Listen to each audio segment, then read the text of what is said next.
Pak Irjen, hari ini kan Nikita eh, mencabut gugatan manifestasinya. Kan kemarin sudah diajukan, tapi sekarang akhirnya dicabut lagi. Dia dua kali nih mencabut gugatan. Kedua kalinya mencabut gugatan manifestasinya. Mungkin Pak Irjen sendiri gimana? Baik, terima kasih. Assalamualaikum warahmatullahi wabarakatuh. Selamat sore dan salam sejahtera untuk kita semua. Ya, ginilah namanya sistem peradilan, dan juga untuk mencari celah bagaimana supaya terbebas atau minimal diringankan dari peristiwa pidana yang dialami oleh Nikita. Nah, saya berawal dari sana dulu ya. Jadi kita nggak masuk ke pokok permasalahan, sehingga kalau saya ngomong tuh runtut gitu loh. Nah, sekarang ini kan sedang berjalan peristiwa persidangan ya. Sedang ajang pembuktian, kemudian untuk memberikan ahli-ahli ya dari Nikita. Kemarin kan sudah bergulir ya. Yaitu sama-sama kita hormati hak-haknya Nikita juga untuk menghadirkan para ahli-ahli ya. Yang tentunya bagaimana caranya supaya bisa meringankan beban yang dialami atau yang dihadapi oleh Nikita. Itu sah-sah saja ya. Kita nggak usah komplain, nggak usah kenapa percuma, nggak perlu. Itu kan hak asasi namanya tuh. Jadi saya harus berpikir lurus gitu ya. Apapun nanti hasilnya, itu kan nanti hakim yang akan menilai dan memutuskan. Kemudian kita beranjak kepada masalah pertanyaan media ini tentang masalah wan prestasi. Dulu sudah pernah saya katakan, apa sih gunanya mengajukan gugatan wan prestasi? Sepanjang suatu kasus ini berbau pidana, itu akan NO nanti akan gugur. Karena wan prestasi tidak akan bisa berjalan apabila itu berbau pidana. Namanya wan prestasi itu akan kesepakatan antar pihak tentang suatu pokok permasalahan yang telah disepakati oleh antar pihak tersebut. Namun dalam perjalanannya ada yang ingkar janji dari kesepakatan itu. Makanya diajukanlah gugatan wan prestasi. Ada dua tuh ya. Bisa gugatan wan prestasi, bisa juga gugatan PMH, ya perbuatan melawan hukum. Dicabut kan gitu kan.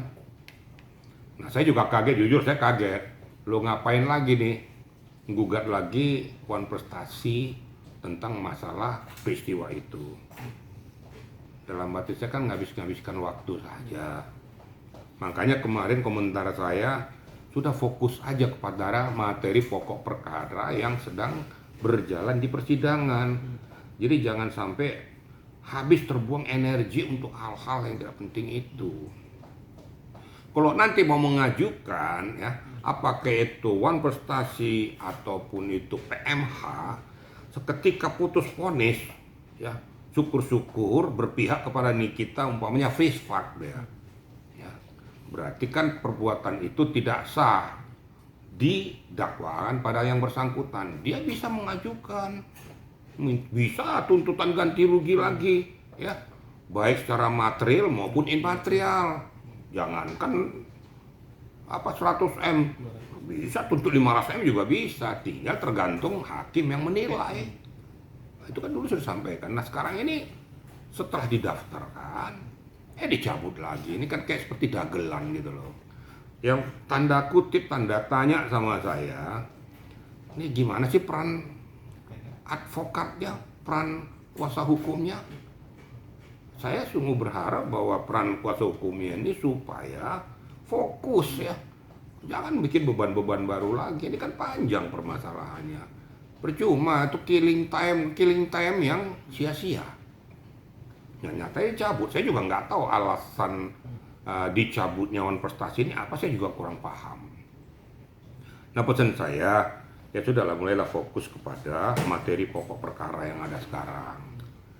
Nah, tadi kemarin dihadirkan ahlinya, ahli advokat tentunya ya, baik itu ahli bahasa, ahli pidana dan lain sebagainya. Jika tergantung, kalau memang mau dikuatkan lagi, bisa saja nanti dihadirkan ahli digital forensik dan ahli-ahli yang lain. asal jangan menghadirkan lembaga negara. Jadi biar diketahui bahwa secara personal tidak bisa meminta menghadirkan lembaga negara ya, untuk menjadi saksi, nggak bisa. Kalaupun ada umpamanya penyidik hadir di meja persidangan atau JPU atau siapapun lembaga negara, itu atas perintah undang-undang. Apa atas perintah undang-undang tuh? Itu yang dimintakan oleh majelis hakim. Dia punya hak untuk menghadirkan tuh, untuk membuat terangnya suatu perkara. Di luar daripada itu secara personal nggak bisa. Kalau dia mau minta itu, dia berkonsultasi dan meminta permohonan itu kepada majelis hakim yang mulia, nggak bisa langsung. Gitu kira-kira ya. Oke, Pak Irjen, kan si Nikita ini mencabut Wan Prestasi. Dia memilih mengajukan perbuatan melawan hukum kepada Reza Gladys. Mungkin Pak Irjen sendiri seperti apa? Ya kan saya udah bilang tadi ada dua kan gugatan tuh. Satu Wan Prestasi, satu lagi PMH, perbuatan melawan hukum. Nah tinggal kita lihat aja substansinya, perbuatan melawan hukum apa yang dilakukan Reza Gladys terhadap yang bersangkutan. Saya nggak mau masuk ke domain itu, mengatakan bahwa sia-sia dan lain sebagainya. Nah, nanti tinggal kita lihat. Nah sekarang yang perlu dicermati, yang perlu diteliti dan ditelaah, ini kan sekarang dia statusnya kan dakwaan JPU. Berarti sepintas secara hukum formal yang ada sekarang saat ini ya, bahwa Nikita diduga melakukan perbuatan tindak pidana. Diduga loh ya. Karena tidak bisa kita bilang dia melakukan tindak pidana karena belum ada keputusan atau vonis hakim yang berkekuatan hukum tetap. Inkrah namanya loh. Nah sekarang mengajukan lagi, berganti dari Wan Prestasi, sekarang menjadi PMH. PMH ini ada dua juga nanti, apa itu deklaratoir, ya, apa itu monotoir. Jadi dua ini, satu menuntut Reza Gladys, satu lagi menyatakan kepada pihak pengadilan, itu deklaratoir namanya, ya, menyatakan bahwa saya tidak melakukan perbuatan itu. Nah, mungkin ke situ larinya. Ya, silakan saja, akan bersandingankah? Apakah bisa bersandingan secara bersamaan antara pidana dan perdata? Ya kita lihat aja. Saya nggak mau mendahului hakim, nggak mendahului hukum. Kemudian saya juga nggak mau mengamputasi keinginan daripada pihak Nikita. Dia melakukan itu, kan saya berkali-kali katakan, Nikita melakukan itu, mungkin dia mencoba bagaimana bahwa saya tidak melakukan perbuatan itu. Dia lakukannya dengan cara gugatan. Memang sebenarnya lebih tepat kalau dikatakan itu gugatan PMH daripada Wan Prestasi. Kalau Wan Prestasi itu pasti gugur itu. Karena itu kan kesepakatan antar pihak dan tidak ada bau pidana.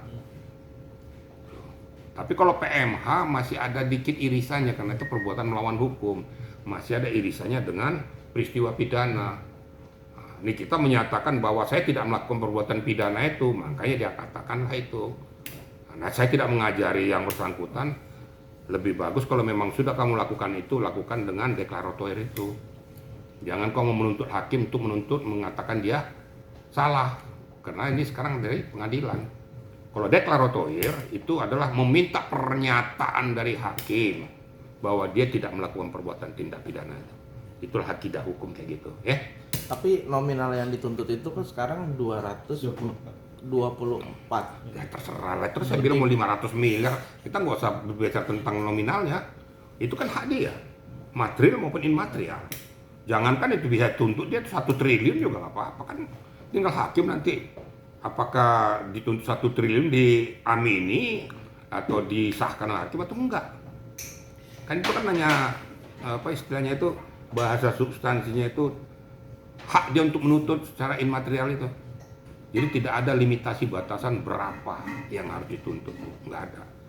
Terserah dia 200 kayak, mau 400 kayak, mau 500 kayak, suka-suka dia, immaterial namanya.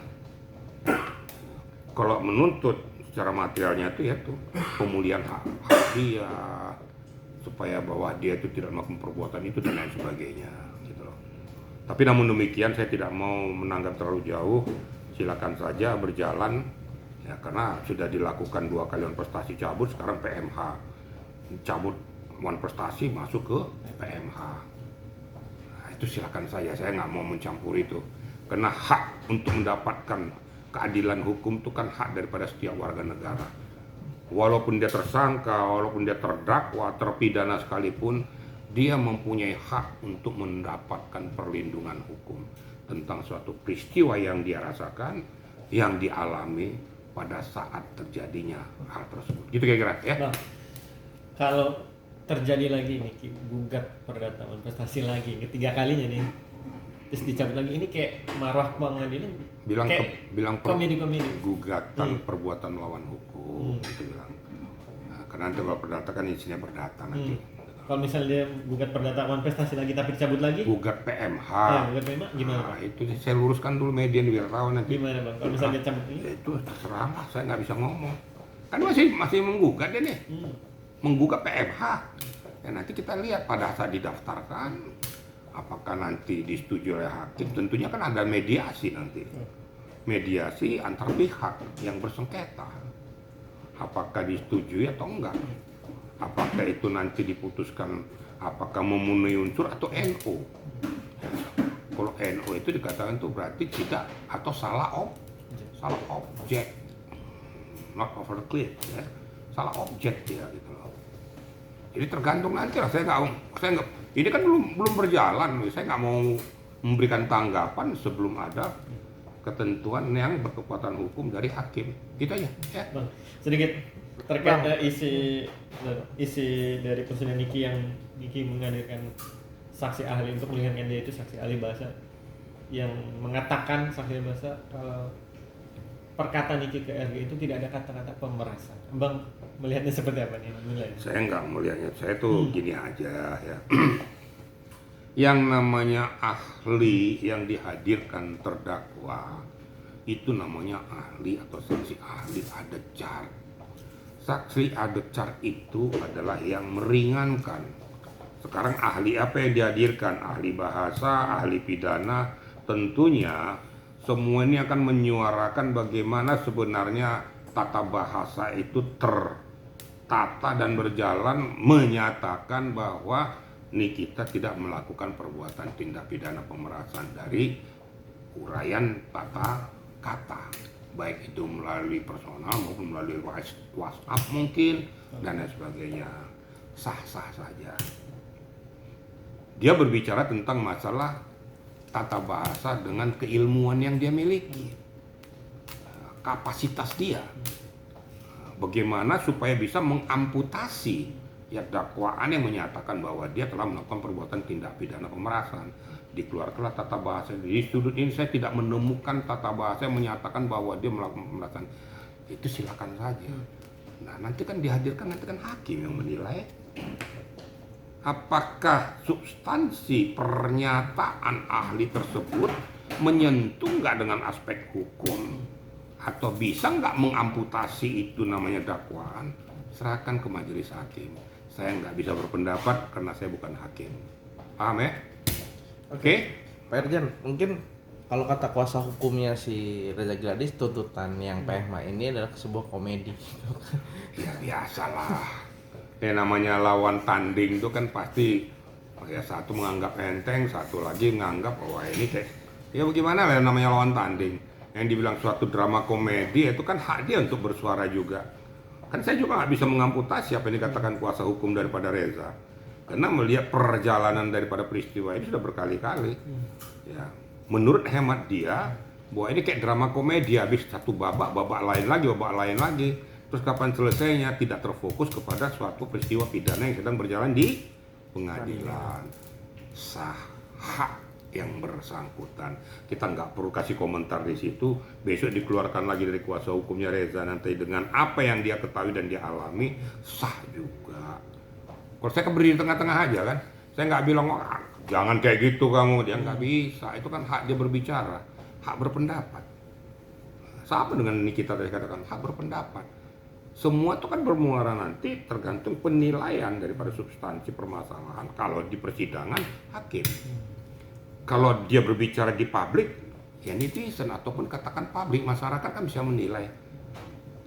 Namun walaupun dinilai itu nggak ada takarannya, kan personal yang menilai. Kalau dituangkan di dalam komentar itu kan personal dia. Ya kadang-kadang yang dia tuangkan juga kadang-kadang nggak nyambung gitu kan. Itu yang saya katakan selalu tuh fans buta. Hanya fans buta salah pun dibilang benar sama dia. Makanya sering dibilang tuh Pak Riki ini besok kacang goreng ntar lagi ini onde katanya. Karena dia tidak mengikuti substansi yang sesungguhnya. Kalau dia jernih menilai, menelaah apa yang saya sampaikan, pasti dia bisa membedah dan bisa membeda-bedain mana yang harus dibela, mana yang harus dibenarkan, dan mana yang tidak benar. Gitu kira-kira ya. Mungkin langkahnya Nikita mengajukan gugatan PM ini sudah tepatkah atau? Saya nggak mau menyatakan sudah tepat atau apapun. Sekali lagi saya katakan hak daripada setiap warga negara, hak daripada seorang Nikita untuk mengajukan PMH ini. Kan hak dia, dan diberikan ke hakim pengadilan. Pengadilan nanti akan melakukan persidangan. Dari mulai mediasi atau menyatakan dalam keputusannya, mungkin dapatkan tanggapan kiri kanan muka belakang, itu nanti hakim. Tapi saya nggak mengatakan bahwa PMH disia-sia dan sebagainya, itu hak dia. Itu kira-kira ya. Oke, terakhir Pak Irjan, kuasa hukum Nikita yakin nih kalau Nikita Mirzani akan bebas dari penjara sebelum Desember. Tanggapannya seperti apa? Kan begini ya, namanya kuasa hukumnya pasti akan mengatakan yang menguntungkan kliennya. Saya yakin, nggak apa-apa kok saya yakin. Saya yakin-yakinnya dia akan bebas murni, free spark. Dia tidak melakukan perbuatan tindak pidana pemerasan. Minta uang kepada Reza 4M, itu karena itu adalah endorse, kesepakatan. Akan tinggal kita lihat perjalanannya, apakah itu endorse atau enggak. Apakah itu pemerasan atau enggak. Apakah itu bisa menyangkut di ini 369 ayat 1 Yunto 55 dan berkaitan dengan TPPU, kuat nggak? Nah, berikan argumentasi hukum itu. Nah, kalau dikatakan yakin bebas, ya sah saja. Yang namanya juga kuasa hukum kalau bisa bagaimana supaya bebas-bebasnya, dan itulah merupakan kriteria untuk mengikat daripada kliennya bahwa dia itu kredibel dan itu nggak bisa dibantah. Nanti kita serahkan kepada hakim yang mulia untuk memutuskan. Tunggu aja waktunya, ya. Oke? Sip. Oke, Selesai kan? Terima kasih. Pak Irjan.